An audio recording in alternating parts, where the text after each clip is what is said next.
So my topic presentation is on Muhajirs, and my question is how did transplants come to wield so much power, and why is Urdu the national language?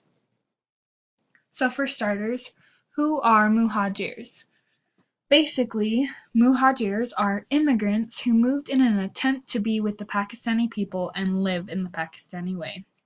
And as in the question in the previous slide said transplants, that's basically the same thing as muhajirs, and they're immigrants. So during the partition of India that we all know about that happened in 1947, over 14 million people wanted to actually switch sides. Generally, the Muslims wanted to migrate to Pakistan, whereas the Hindus wanted to migrate to India. And this is just a picture in the lower right-hand corner of immigrants.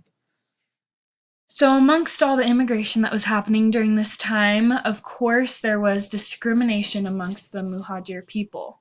Most immigrants, the Muhajirs, were usually Arabic, and again, they wanted to be with the Pakistan people. The native Pakistani people, the people basically who had inhabited and moved to Pakistan first, they did not want the Muhajirs to immigrate into their land. But the Muhajirs had the impression that they were immigrating to the promised land and they would be provided better opportunities by moving there. And they were unfortunately wrong.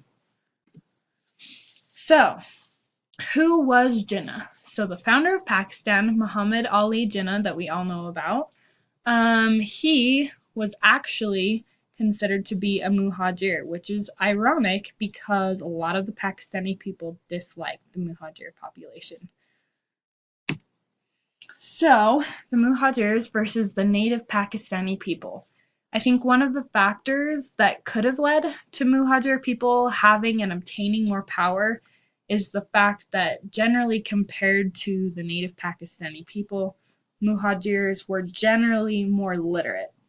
With that in mind, they generally had a knack for politics, and they believed that it was very, very important to be able to read and write, whereas the native Pakistani people didn't see it as a high priority and necessary. Generally speaking, being more literate could potentially lead to having more power when dealing with things such as politics. And eventually, because the Muhajir people were literate and could read and write, they formed what is called now the NQN, which is a political party. So moving on and shifting gears a little bit, the second part of the question, why is Urdu the official language? Many people ask this question concerning the official language of Pakistan, and they misinterpret what the official language means.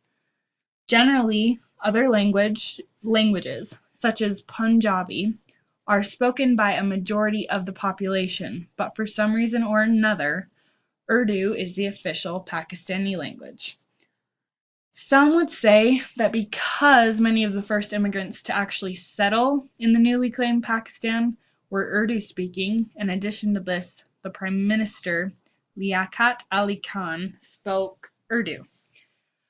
Also, in addition to this, Urdu enabled easy access and communication between different ethnic groups during this time period. And this is just a picture of Muhammad Ali Jinnah declaring that Urdu was actually going to be the official language of Pakistan.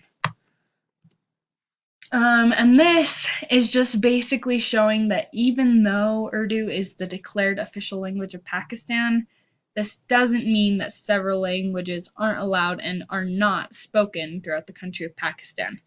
And this picture on the lower right-hand corner is just showing a bunch of different newspapers in different languages amongst the Pakistani people.